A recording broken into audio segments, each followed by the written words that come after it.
El título de este mensaje es ¿por qué la cruz? O sea, ¿por qué murió Cristo Jesús? Siempre que evangelizo y predico el evangelio, le hago esta pregunta a la gente: oye, ¿para qué murió Jesús? Y es una pregunta que para algunos de ustedes diría: pastor, eso es sencillo, lo sabemos, pero el mundo me da respuestas así para enseñarnos a morir, para darnos un ejemplo. O me dicen claramente: no sé. Y aún hay muchas religiones que no saben por qué murió Jesús.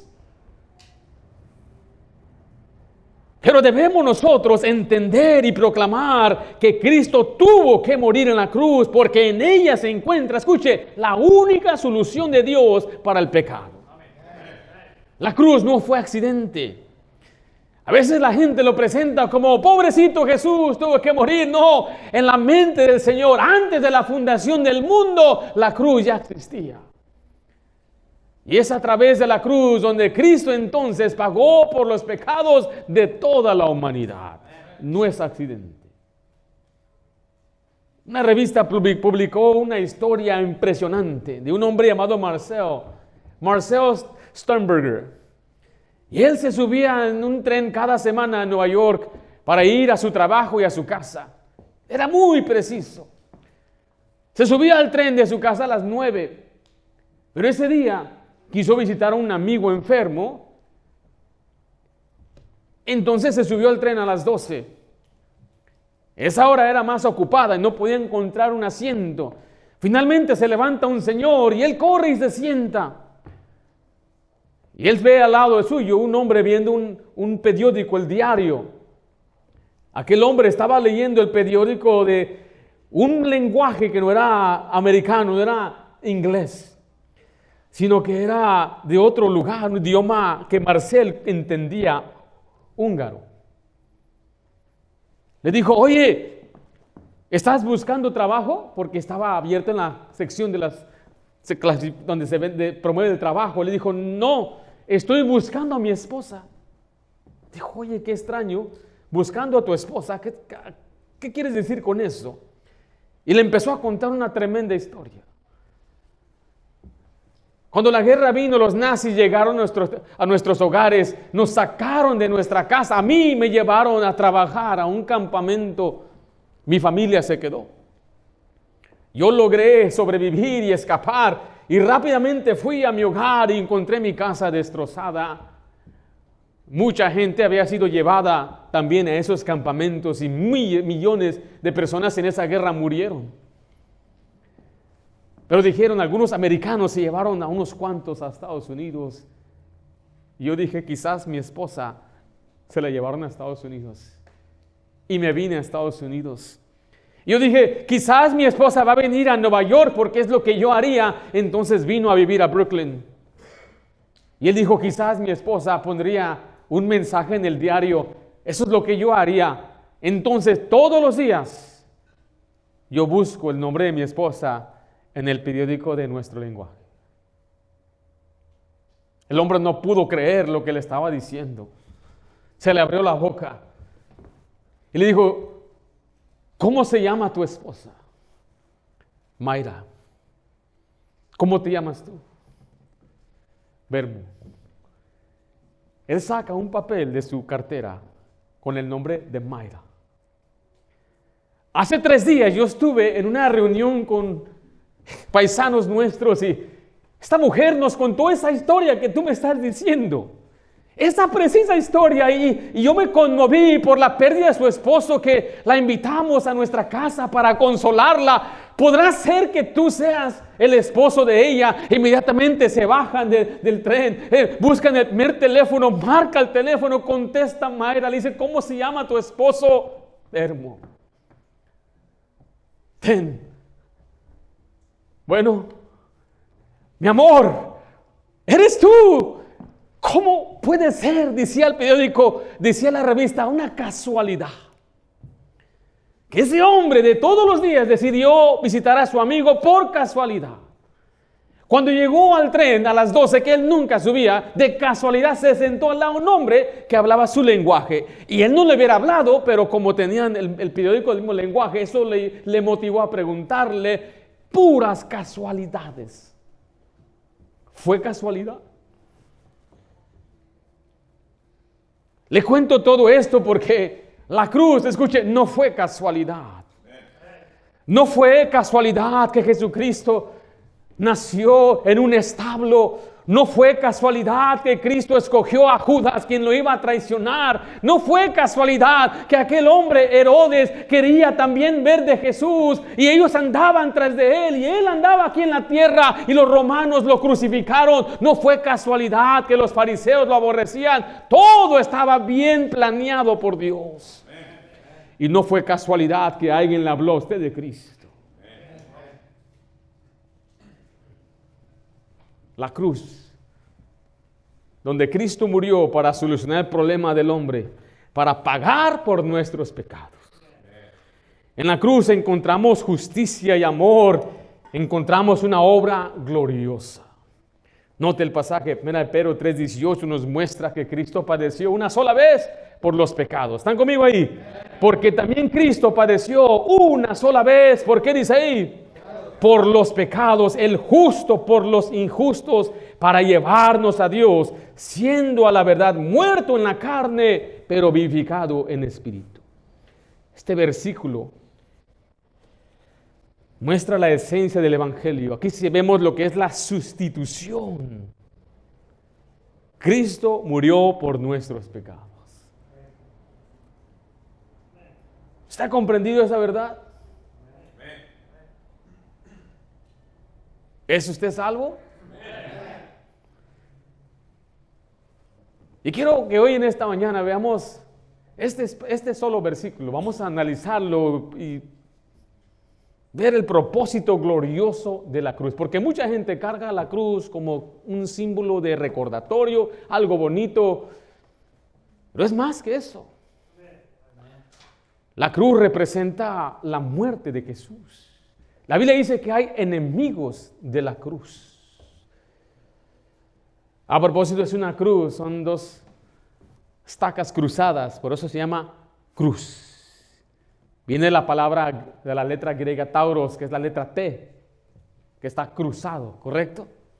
Y Jesús fue crucificado con clavos en las manos, plural.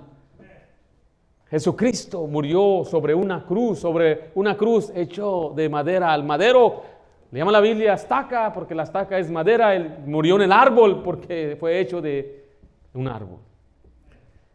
Pero dentro de la cruz, quiero que vea estas tres verdades. En primer lugar, vemos el sufrimiento vicario de la cruz. Recuerde, la cruz no fue simplemente un acto de compasión o un martirio. Jesús no fue un mártir. El primer mártir fue Esteban. Él murió por la causa de Cristo, pero Jesús, Él murió para morir por nosotros. Él no murió por otra persona, Él murió por usted y por mí. Fue un sufrimiento sustitutivo. Y la cruz, cuando hablamos de vicario, significa en lugar de otro. Precisamente la obra de Cristo Jesús. Él no murió por su propio pecado. Cada azote, cada clavo, cada gota de sangre tenía un propósito en tomar el lugar del pecador. Note 1 Pedro 3:18 dice, porque también en Cristo padeció una sola vez por los pecadores. Note esta frase, el justo, ¿por quién? Por los injustos. Cristo el justo tomó el lugar de ¿quién? De los injustos. Su sufrimiento fue vicario, es decir, fue como un sustituto por los demás, porque Jesús tomó nuestro lugar. Vaya por favor a Éxodo capítulo 12 y vamos a ver enseguida el versículo 13. Pero recuerde, la justicia divina exige que el pecado sea castigado. Pero Dios, siendo también amor, proveyó un sustituto. El sustituto fue Jesucristo y Él sufrió por nuestros pecados, para que usted y yo fuéramos reconciliados con Dios. La cruz fue una sustitución profetizada y tipificada en el Antiguo Testamento. Note Éxodo 12, versículo 13. Aquí habla de la Pascua del Éxodo. ¿Están conmigo ahí? Dice, y la sangre os será por señal en la casa donde vosotros estéis. y veré la sangre, y pasaré de vosotros, y no habrá en vosotros plaga de mortandad cuando hiera la tierra de Egipto. Aquí la sangre es de un cordero, y tenían que poner esa sangre, como menciona ese pasaje ahí, en la puerta, en los postes, en el dintel de las puertas. Y dice, y pasaré de vosotros, de ahí viene la palabra Pascua. Significa que el juicio va a pasar. No van a recibir el juicio divino de Dios. En este caso, la Pascua, el juicio era, no iba a morir el hijo mayor. ¿Sí recuerdan esa sección en Éxodo? Entonces, cuando ellos salieron, Dios les mandó a celebrar la Pascua. Que ellos celebraran con una cena, donde iban a matar un cordero por familia. Y ese cordero representa, según o de acuerdo a las Escrituras, a Jesucristo. A ver conmigo, 1 Corintios capítulo 5, versículo 7. Dios instituyó la Pascua como protección contra el juicio. Pero mire, la sangre y el cordero del Antiguo Testamento estaban apuntando a Jesús. ¿Están conmigo ahí?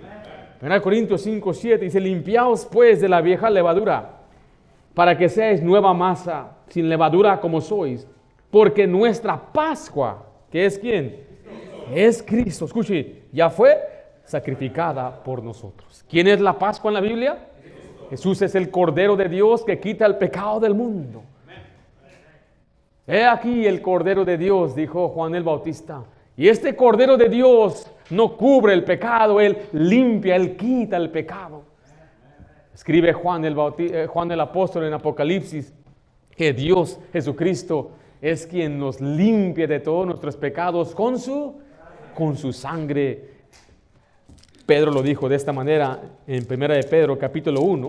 Quiero que vean del 18 al 19, porque recuerde, la sangre se colocaba en el dintel, los postes. Pero ahora aquí vamos a ver esta sangre del Nuevo Testamento. ¿Están conmigo ahí? En Pedro 1:18 dice, sabiendo que fuisteis rescatados de vuestra vana manera de vivir, la cual recibisteis de vuestros padres, no con cosas corruptibles como oro o plata, sino con, ¿qué dice ahí? Sino con la sangre preciosa de Cristo, como de un cordero sin mancha y sin contaminación. ¿Por qué importa la cruz? Porque es donde Cristo tomó nuestro lugar. Cristo murió y derramó su sangre preciosa sin mancha. Porque Jesucristo cumplió las profecías del Antiguo Testamento. Cristo no solo murió por nosotros, sino que Él cumplió las santas demandas de Dios. Cada símbolo en el Antiguo Testamento apuntaba al Cordero de Dios que quita el pecado del mundo. Y como un cordero debe ser examinado, Jesús fue examinado. Y el cordero debe ser sin mancha, debe ser un cordero sin nada, ni un hueso quebrado. Debía ser que tuviera bien sus ojos, todo bien, un cordero bien. Y Jesucristo fue examinado. Vaya a 1 de Pedro 2:21, por favor, mientras usted va allá.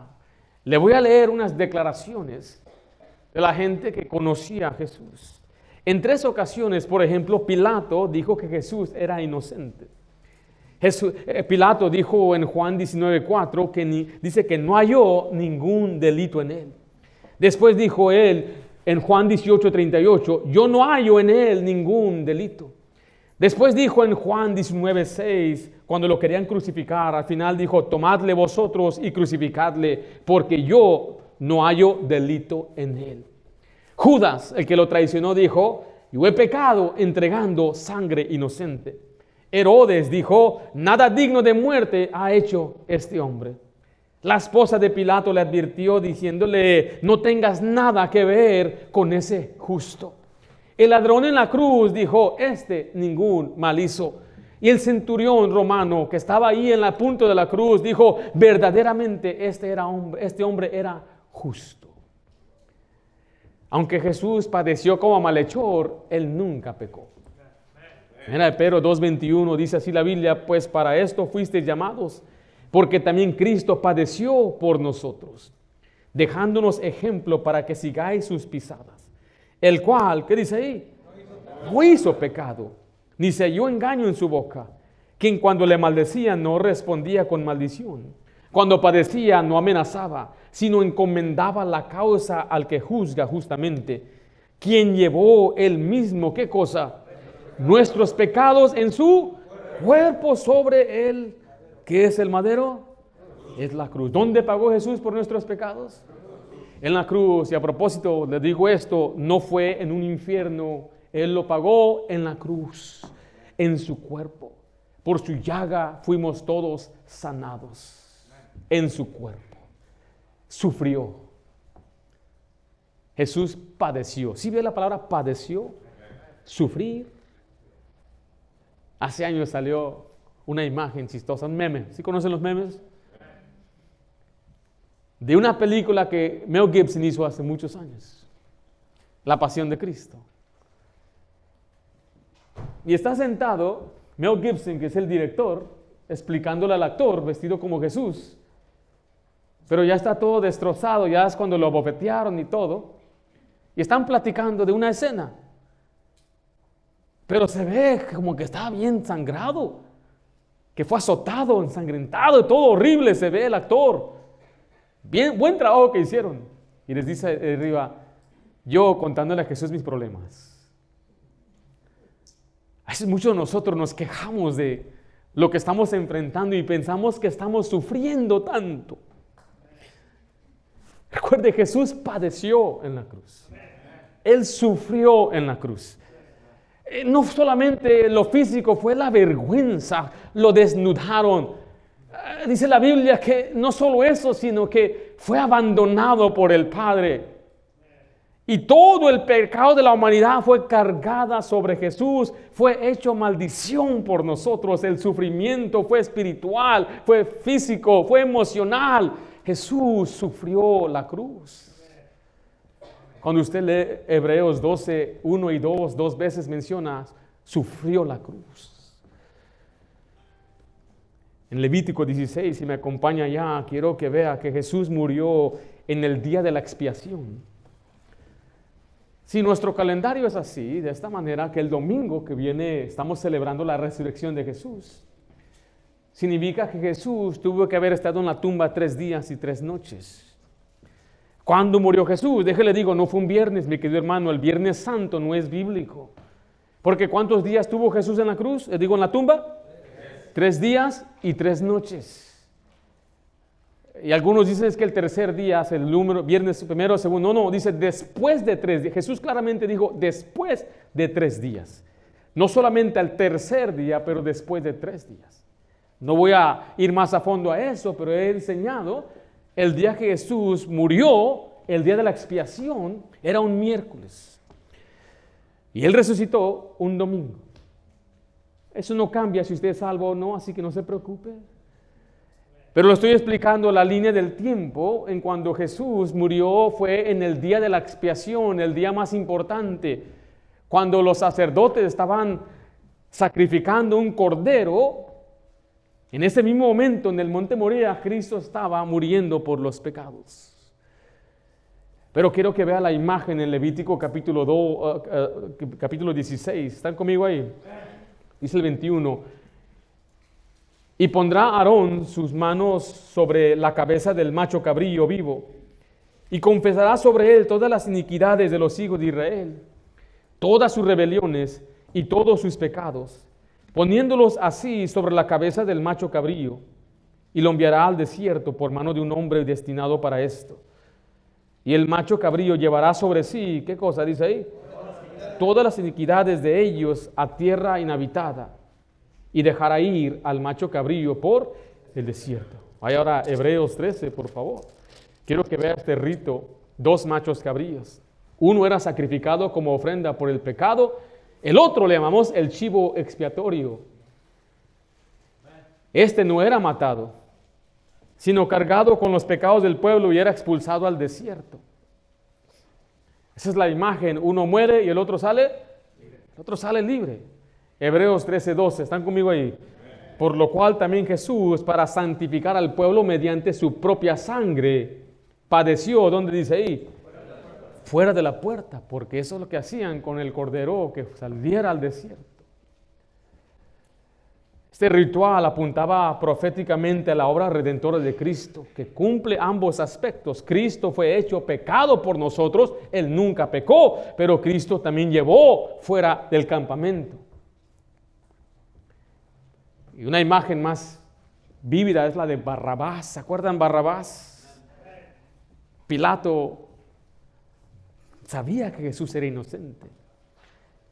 Entonces él deja que el pueblo escoja. De seguro van a escoger a Jesús, pero el pueblo gritaba: crucifícale, suelten a Barrabás. Barrabás, un delincuente. Barrabás, un hombre que había causado sedición y alborotos y era homicida, salió libre. Ahora no estamos diciendo que él salió salvo, salió libre de la condenación de la cruz que Jesús llevó. Pero esa es la imagen, es que el pecador sale libre y Jesús muere en lugar del pecador. El justo por los injustos. Vimos en primer lugar el sufrimiento vicario de la cruz. En segundo lugar, note la satisfacción vital de la cruz. La satisfacción vital de la cruz. Regresemos a 1 Pedro 3, 18. Recuerde que el sacrificio de Cristo no fue solamente sustitutivo, fue satisfactorio. Hace unas semanas me hicieron una pregunta que me llevó a hacer una presentación, un video. Porque hay gente que dice todas las religiones son igual. El cristianismo, el islam, el budismo, todos llegan a lo mismo. Pero las religiones occidentales, como el budismo y el hinduismo, hablan mucho del karma, donde hay nada más que justicia. En karma no hay misericordia. Karma siempre recibes tu justo juicio por todo lo que hiciste. Pero después ves otras religiones como el Islam. Yo he leído el Corán y la palabra que sobresale más de los atributos de su Dios es la misericordia. Muy misericordioso. He hablado con algunos islámicos, pero ¿qué tal si no puedes cumplir con los 5 baluartes del Islam? Entre ellos está en ir hacia una ciudad llamada Meca, donde está una piedra negra, un cuadro, no sé si lo han visto, pero ahí representa donde Dios dio su revelación. Y cada persona para poder ir al cielo tiene que hacer ese viaje hacia allá. Pero hay muchos islámicos a través del mundo que no tienen los recursos para ir. Y le dije yo a este hombre, ¿qué va a pasar de toda esta gente que es muy pobre para ir? Y dijo, Alá es misericordioso. ¿Dónde está la justicia entonces? Note que en uno le hace falta misericordia y en otro le hace falta justicia. Pero en la cruz se encuentran los dos. Porque Dios, Él no iba a poder hacerse la vista gorda al pecado. El pecado tenía que ser enfrentado. Pero no había ni un solo hombre que podía cumplir con las santas demandas del Dios Santo, hasta que tuvo que enviar a su único hijo, quien vivió una vida sin pecado y se entregó. Él cumplió con esas santas demandas de Dios, se llama la propiciación. Y cuando Él murió, Él dijo, hecho está, cumplió las obras que Dios le había enviado. Ahí es donde se encontró entonces la misericordia y la justicia. Ahora somos hechos justicia por Jesús delante de Dios. Porque fue un solo sacrificio. Escuche, un solo sacrificio es suficiente. Primera de Pedro 3:18 dice así en la Biblia. Porque también Cristo padeció. ¿Cuántas veces?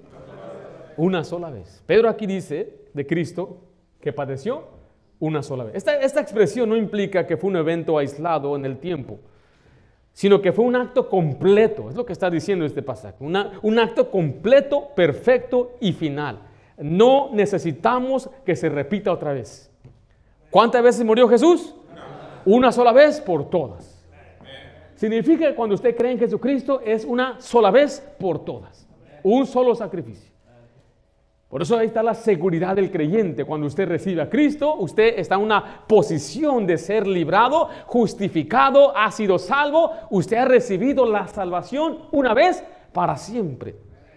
Porque en todo caso debe entonces Jesús morir otra vez, y otra vez, y otra vez.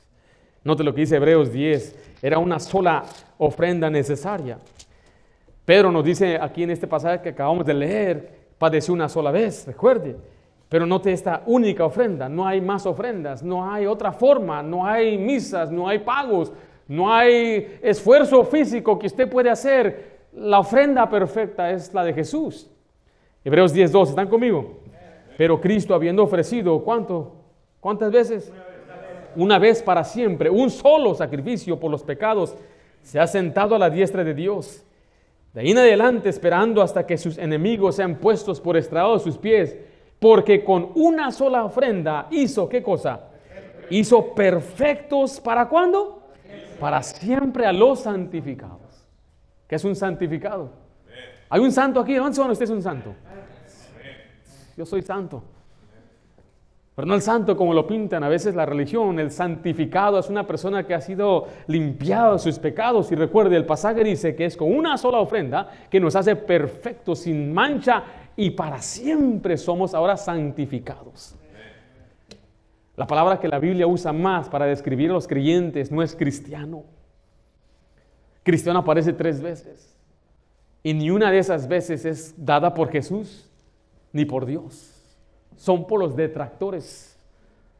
Porque dice, esos siguen a un Cristo, le llamaban cristiano. ¿Cómo le llaman a uno que sigue a un político? Le dan el apodo del político, ¿no? You a Trumper, me decían a mí. Tú sigues a Trump. O tú sigues a este. Tú sigues a aquel.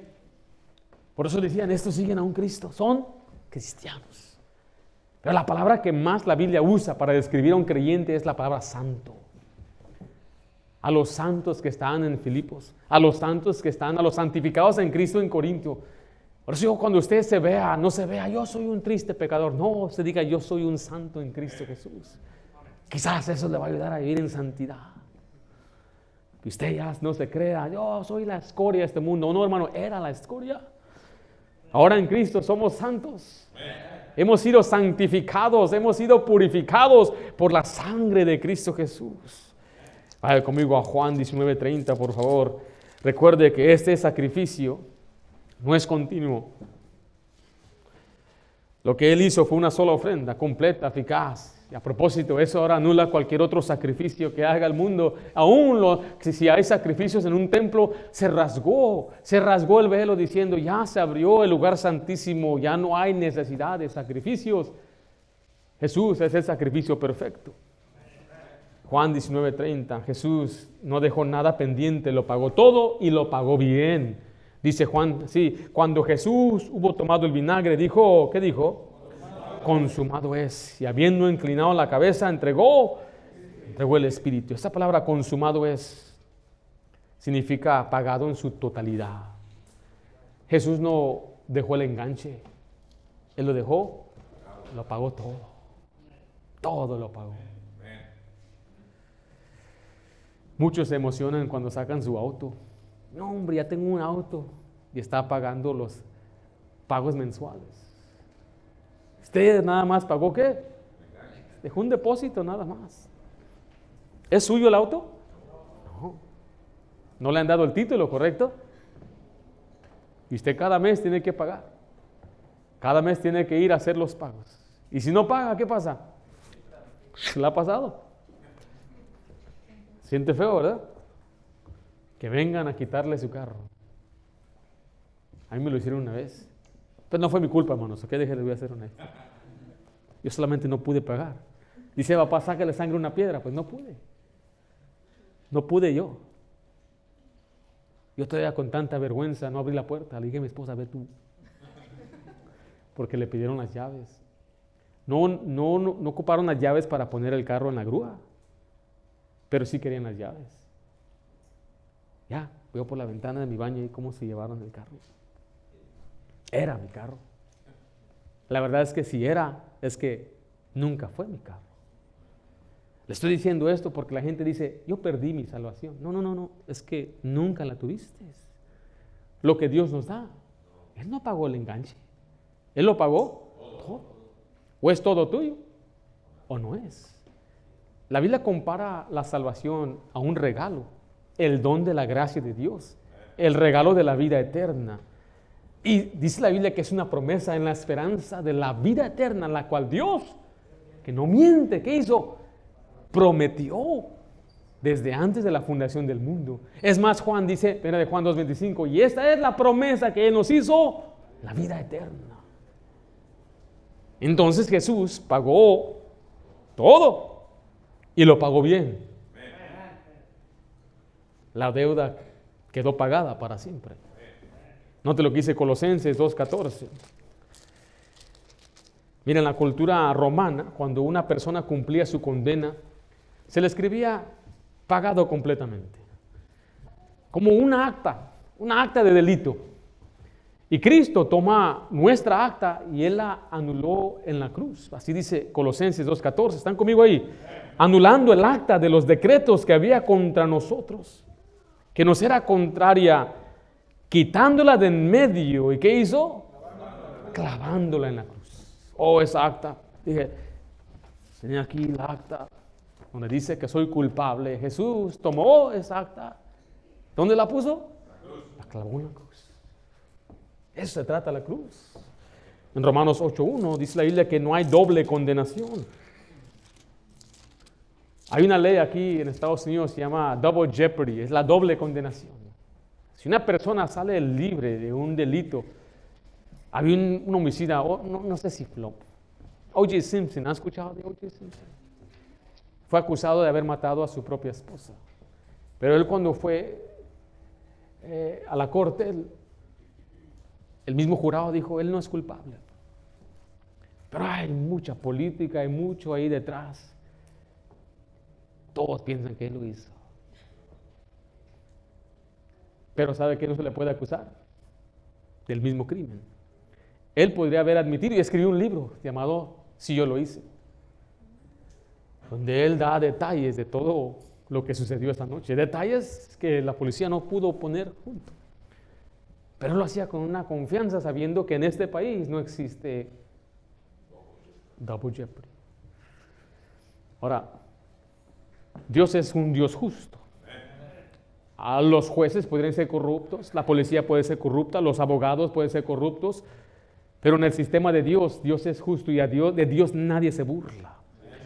Por eso aunque estoy usando un ejemplo que se puede usar malo en este país, cuando hablamos de Dios nadie puede burlarse. Él no puede ignorar el pecado. Él cumplió las santas demandas cuando envió a Jesús a vivir una vida perfecta. Él murió, llevó nuestros pecados y ahora Él mismo nos justifica y ahora nos promete que no habrá condenación, no hay doble condena para el creyente. Romanos 8:1 dice, ahora pues ninguna condenación hay. ¿Para quién? Para los que están en Cristo Jesús. Si usted está en Cristo Jesús, no hay más condenación. Déjele enseño el lado práctico aquí. El hecho de que ya no esté bajo condenación no significa que usted puede vivir como usted quiera. Dios demanda santidad y obediencia a sus hijos. Y cuando usted vea lo que Dios ha hecho para usted, su respuesta es, Señor, yo te sirvo, Señor, yo hago lo que tú quieras. Y la actitud debe ser como Pablo, Señor, ¿qué quieres que yo haga? Y andar como un hijo obediente. En Isaías 53, acompáñeme allá, quiero que vea cómo Dios quedó satisfecho. Porque Dios no solamente aceptó el sacrificio de Cristo, quedó satisfecho. Su justicia fue honrada, su santidad no fue violada y su amor fue manifestado. Todo fue hecho conforme al plan perfecto de Dios. En Isaías 53:11 dice, verá el fruto de la aflicción de su alma y quedará satisfecho. Por su conocimiento justificará mi siervo justo. ¿A cuántos? A muchos, y llevará las iniquidades de ellos. ¿Quedó Dios satisfecho? Vimos en primer lugar el sufrimiento vicario de Cristo, el segundo, la satisfacción vital de la cruz, y número 3 y último, la salvación victoriosa de la cruz. Regresa a 1 Pedro 3:18. Note que la cruz no fue simplemente un acto de amor o justicia, sino una obra victoriosa que alcanzó el propósito. El propósito eterno es reconciliarnos con Él. ¿Están conmigo ahí?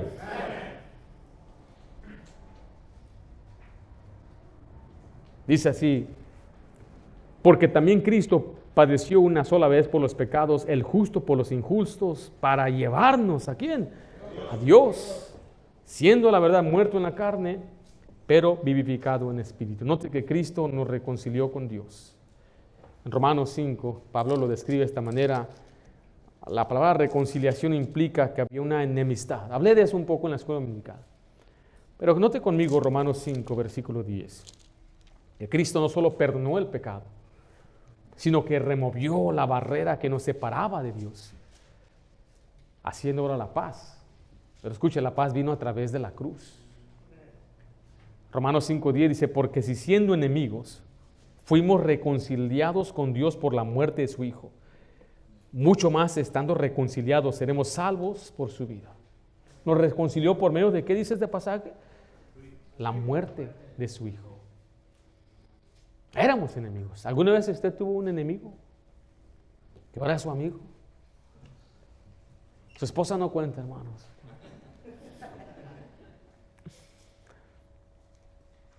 Ahorita con todos los, ¿se dice aranceles? ¿Cómo se dice? Aranceles. ¿Cómo? Aranceles, tariffs aquí. Dicen, está echando enemigos el presidente. Todo el mundo con miedo. ¿Y qué va a pasar? Y algo asombroso pasó esta semana. Fue que Estados Unidos tiene enemigos políticos. Entre ellos está China y Rusia. Ahí me sorprendió el trato que España está haciendo con China. Yo soy de Estados Unidos, hermano. Yo aquí amo este país. A mí se me enseñó una historia de la fundación de este país, la cual creo que en teoría es muy bueno. Es el único país donde la gente quema su propia bandera. Eso no lo puede ver en México. Eso no lo puede ver en otro país. Mucha gente viene a vivir aquí y aborrece este país. Yo le pregunto, ¿y qué vos hacéis aquí? Yo pienso que si usted vive en Estados Unidos, usted debe orar por Estados Unidos. Usted debe pedir que Dios bendiga a Estados Unidos. Y que Dios bendiga a Estados Unidos significa que Dios permita que el evangelio corra. No estamos aprobando el pecado de ningún político, ni ninguna cosas inhumanas que han pasado, porque lo ha sucedido. Pero en la historia de Estados Unidos vemos que había enemigos que se convierten después en amigos. Hay reconciliación, actos, tratos de paz. Y uno de ellos era Japón. Japón era enemigo de Estados Unidos. En aquel diciembre de 1941, Japón atacó a Estados Unidos. Los soldados estaban dormidos, muchachos tiernos, 18, 19 años, murieron, muchos dormidos, muchos atrapados en barcos, se ahogaron. Ahí fue donde Estados Unidos buscó la razón para iniciar o meterse a la guerra, que ahora la llamamos la Segunda Guerra Mundial. Y en venganza decidió atacar a Japón con 2 bombas, destrozando una ciudad entera de 100,000 personas. La guerra es horrible. Después de que Japón se dio por vencido, firmaron un tratado de paz. Y ahora son aliados. Y la importancia de ser aliados en el sistema político, vivimos en un mundo que está empujando un sistema global. Y nuestro presidente aquí en Estados Unidos está tratando de hacerlo a un sistema nacional. Aunque él es un presidente populista. No voy a meterme en las cosas, pero como usted y yo vemos la importancia de que haya paz entre países y tratos de paz. Hubo países que hubo una enemistad. Imagínense que en 20 años China y Estados Unidos sean amigos. La Guerra Fría, ¿se han escuchado de la Guerra Fría? Tiene más de 60 años.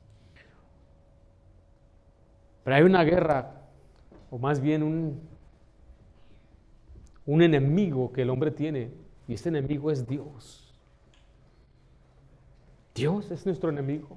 Usted y yo éramos enemigos de Dios. Y lo que está pintando aquí es dándonos la imagen de una reconciliación, de que aunque éramos enemigos de Dios, había una guerra espiritual, donde nosotros en rebeldía andábamos siguiendo la corriente de este mundo, siendo guiados por el diablo, el Dios que opera en el aire, dice la Biblia. Un día Cristo nos encontró y nos reconcilió Qué tremendo pasaje. Siendo enemigos de Dios, fuimos reconciliados. Colosenses 1:20 dice, y por medio de Él, reconciliar consigo todas las cosas, así las que están en la tierra como las que están en los cielos, haciendo la paz mediante la sangre de su cruz. Efesios 2:13 dice, pero ahora en Cristo Jesús, vosotros que en otro tiempo estabais lejos, habéis sido hechos cercanos por la sangre de Cristo. La paz se hizo a través de la sangre de Cristo. Alejados de Dios, separados de Dios, pero ahora reconciliados con Dios. Mire, este mensaje es tan importante para usted porque espero que usted tenga una firmeza en su salvación. No sabe cuánta gente encontramos en la calle, dice que es cristiana, que va a una iglesia, hasta una iglesias bautistas y no saben si son salvos. Cristo nos reconcilió con el Padre a través de su sangre y ahora Cristo nos presenta ante el Padre. El pasaje de Pedro dice para llevarnos a Dios. Esa frase llevarnos aquí se usaba para describir a una persona que era escultada, presentada delante de un rey. Y eso es lo que el Señor hizo, nos presentó. Mire Colosenses 1:22, por favor. Quiero que vea cómo Cristo nos presenta a Dios como santos. ¿Están conmigo ahí? Dice, en su cuerpo de carne, por medio de la muerte, ¿para qué? Para presentarnos santos y sin mancha e irreprensible delante de Él. Wow. Yo a veces cuando platico con personas que piensan que la salvación se puede perder, digo, ¿alguna vez ha leído Colosenses? Un tío se burlaba de nosotros. A ver, tu hijo, yo tenía 15 años, 16 años. Ustedes son esos que enseñan que la salvación no se pierde, hijo. Yo decía, ¿por qué no le pregunta a mi papá, a mi mamá? Me andaba preguntando a mí, pero me preguntaba para burlarse de nosotros. Entonces yo no lo entretuve y dije, yo no voy a hablar contigo de eso, tío. Pero mi hermano, él sí mordió la carnada. Sí, tío. A ver, explícame. Y se empezaba a burlar de él. Tú estás diciendo que nada más ya creí, ya creí. Y mi hermano se enojaba. Pues sí, tío, uno tiene que creer nada más. ¿A poco nada más? Y se burlaba de él. Yo le dije, tío, usted es pastor, ¿verdad? Sí, era un pastor. Pastor y pastora, ¿verdad? Sí. Ambos pastores, sí. Pareja pastores, sí. Usted ya leyó Romanos, tío. A ver qué me dijo. Todavía no llego ahí, hijo. ¿Ya ha llegado hasta Romanos? ¿Ya ha llegado a Colosenses? Efesios, Filipenses. ¿Ya ha llegado a Corintios y todos los pasajes que nos dan tremendas promesas de salvación y vida eterna? ¿O todavía no llega ahí? Pero ya llegó al Netflix, ya pasó la primera temporada, ya está en la segunda. Y está ahí todo ahí picado, ya me quiero ir porque ya quiero continuar, ver qué pasó con la señora del cielo, no sé cómo se llama. Y algunos de ustedes, hermanos, les felicito, ya han pasado por Romanos 3, 4, 10 veces. La Biblia habla de una ancla del alma. Esa ancla está en nuestro corazón y esa ancla llega hasta el cielo, es como que el Señor nos jala hacia arriba. Lea Hebreos capítulo 6 de esa ancla. Él es el autor de nuestra salvación. En inglés dice, the captain of our salvation. Quien guía, quien nos ha salvado, nos ha librado. Él es el autor y consumador de nuestra fe. Él lo inició todo, Él lo cumplió todo y Él resucitó y Él es quien salva. Es el justo que justifica al que cree en Él. Por eso dice Judas, versículo 24, y aquel que es poderoso para guardarnos sin caída y presentaros sin mancha delante de su gloria con gran alegría. Él nos presenta sin mancha. Cuando usted recibe a Cristo, cuando usted cree, Jesús mismo le presenta delante del Padre como uno sin mancha. ¿Y mis pecados, hermano, dónde están? Jesús los llevó todos. ¿Dónde los puso Jesús? Hay imágenes en la Biblia que dice, yo deshice como una nube tus iniquidades. Ayer aparecieron unas nubes y hoy ya no están. Así es nuestro pecado, ya no se ve. Dice la Biblia que Él tomó nuestros pecados, nuestras iniquidades y las lanzó a lo más profundo del mar, las enterró para no volver a acordarse de ellas. ¿Se acuerda cuando usted enterró algo y nunca lo encontró otra vez? Esas monedas de oro que su abuelo escondió, ¿se acuerda? Así es el pecado, Dios lo enterró. ¿Dónde está? Sepultado, olvidados, fuera de vista. Señor, aquí tengo a Ringo. Él es sin mancha. Pero que viene el diablo. ¡Pah! ¿A poco él es sin mancha, Señor? Si el día de hoy se enojó. Y Jesús es mi abogado. Detente aquí, maldito Satanás.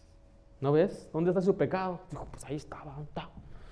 Sí, es cierto. No, yo sé que él pecó. ¿Dónde está? Preséntalo. Acúsalo con evidencia. No nada más hables por hablar, hablador, deslenguado. Pero no puede.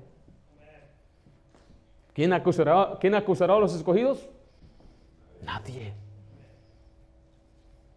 ¿Quién me puede separar del amor de Cristo?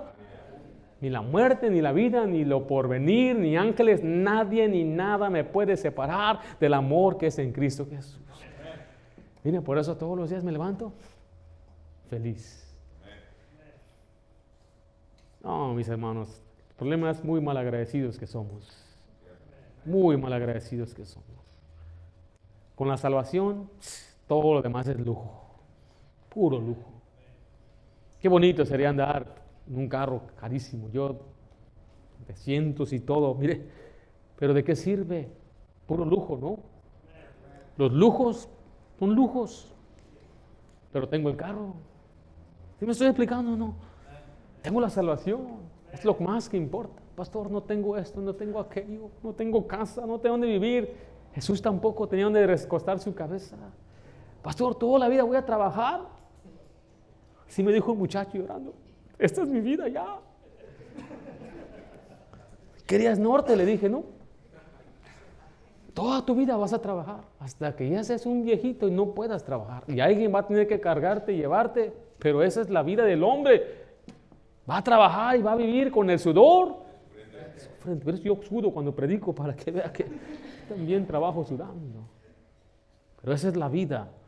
Y un día vamos a dormir para descansar para siempre. Y va a dejar su chocita de apartamento que tiene aquí y Dios le va a dar una mansión gloriosa en el cielo. ¿Qué no cantaron hoy? Mansión gloriosa tengo en el cielo. Espero que esos cantantes lo crean, ¿eh? Mansión gloriosa. No que canten, yo tengo una mansión gloriosa en el cielo. Y en el cielo no va a ocupar carro, hermano, va a volar. Y acá preocupado. Aquí no hay nadie que se preocupe. Pastor, está bien cara la... Pero ¿por qué no veo ni un flaco aquí que anda muriendo de hambre? Y en el cielo vamos a comer también. Oh, vamos a comer pan del cielo, maná, tremendo. Y no va a engordar en el cielo. ¡Qué bendición! No hay colesterol, no hay presión alta en el cielo. No hay diabetes, mi hermano. ¡Qué bendición!